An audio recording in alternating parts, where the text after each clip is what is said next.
The reopened inquest into the death of activist Imam Abdullah Haron gets underway in the Cape High Court today. The hearing will proceed in an open court before Judge Daniel Thulare. Haron was arrested back in May 1969 and detained in Cape Town. He was found dead in his cell at the Maitland Police Station after 123 days in police detention. Well, we cross now live to Cape Town for an update where SABC News reporter Vanessa Poonah and video journalist Lukhanyo Mazantsana are at the court. Vanessa, a very good morning to you. Certainly an inquest that has been long in the waiting for the Haron family.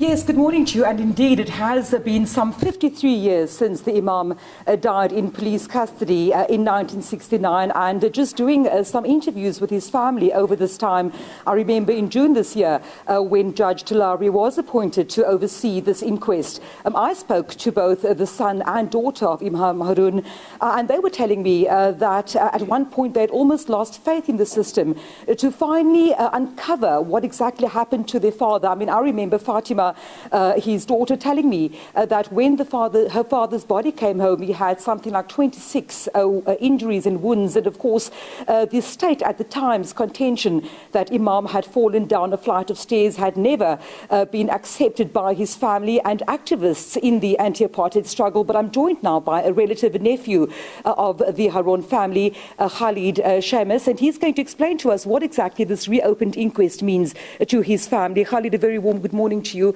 Stage is set here. We're waiting for proceedings to start at 10 o'clock. 53 years in the making. What does this mean to the Haron family? Well, I think for the Haron family, it's some kind of closure and an underlining of what we already know. And some intrepidation, but some excitement. Closure, really, to some level.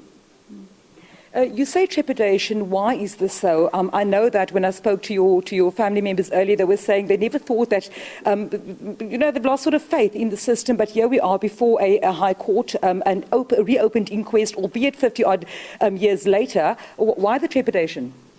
Well, by the mere fact of having to live through what happened again, especially for my mother and my uncle and other family members, for the community, to, go over what happened to Imam in detail, right, this time, on a public level. I think it's, some cause for intrepidation for them to have to relive that. One of the reasons my grandmother didn't want to go to the TRC is because she didn't want to live that again in public. So, of course, now we're expected to hear from pathologists. We're expected to have the original inquest documents of 1970 brought before this open court. Wounds that have not yet healed. Finally, an opportunity perhaps to not lay to rest the memory of Imam, but certainly the uncertainty and getting history right is what your family is saying this inquest will do for them. Yeah, definitely. For the record, for the public record, for the government, for the nation and the post-apartheid government to recognize and to admit what happened, for the record. Yeah.